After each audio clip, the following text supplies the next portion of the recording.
दोस्तों नमस्कार।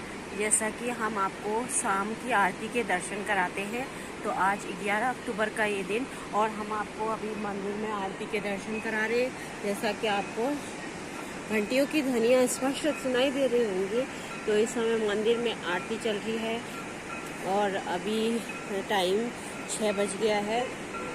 और इस पहाड़ों में अब हल्का हल्का अंधेरा होने लग जाता है 6 बजे, क्योंकि कहते हैं कि शरद पूर्णिमा के बाद जो है अंधेरा जल्दी हो जाता है। तो वैसे तो अभी समय कम हुआ है, पर हल्का सा अंधेरा हो गया है।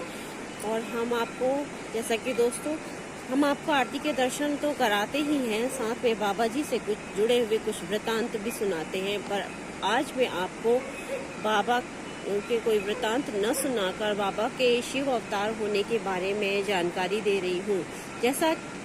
जैसा कि दोस्तों, बाबा जी के विषय में कहा जाता था कि बाबा जी कभी किसी भी कमरे में जाकर उस कमरे में चले जाते थे और भक्त जनगण जो हैं उनकी प्रतीक्षा में लगे रहते थे, बाहर दरवाजे के बाहर खड़े रहते थे कि अब बाबा आएंगे, अब हम उनके दर्शन करेंगे। लेकिन बाबा ऐसी लीला रचते थे कि किसी कमरे में वो चले जाते थे और पता चलता था कि किसी दूसरे कमरे से वो बाहर आ रहे हैं।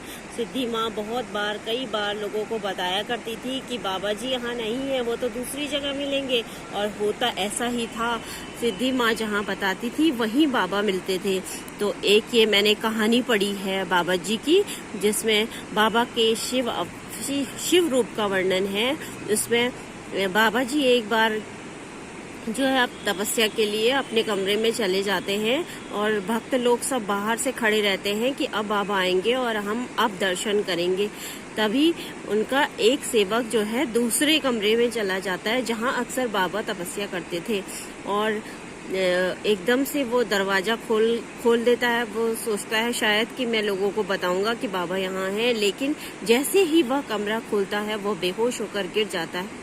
वह देखता है कि बाबा जो है पूरे तपस्या में लीन हैं और उनके सारे शरीर पर बड़े बड़े से सर्प लिपटे हुए हैं, और ये सर्प जो है चारों ओर उनके शरीर में घूम रहे हैं। इतनी ज्यादा उनकी संख्या है कि वह इसको देखते ही, यह दृश्य देखते ही दरवाजे के बाहर ही बेहोश होकर खड़ा ही बेहोश हो जाता है। और जब सारे भक्त लोग आते हैं तो देखते हैं वहाँ कुछ भी नहीं होता है। बाद में जब वह यह वृतांत बताता है तो सब स्तब्ध रह जाते हैं। तो दोस्तों, बाबा शिव का रूप है, बाबा सर्वज्ञ है, बाबा सर्वव्यापी है। मेरे बाबा दीन बंधु हैं, जो भी याचक उनके सामने कुछ भी लेकर आता है उसकी मनोकामना पूर्ण होती है। तो आज हम आपको यहीं तक दिखाते हैं आरती के दर्शन। कल आपसे फिर मुलाकात होगी इसी समय शाम की आरती में। धन्यवाद दोस्तों।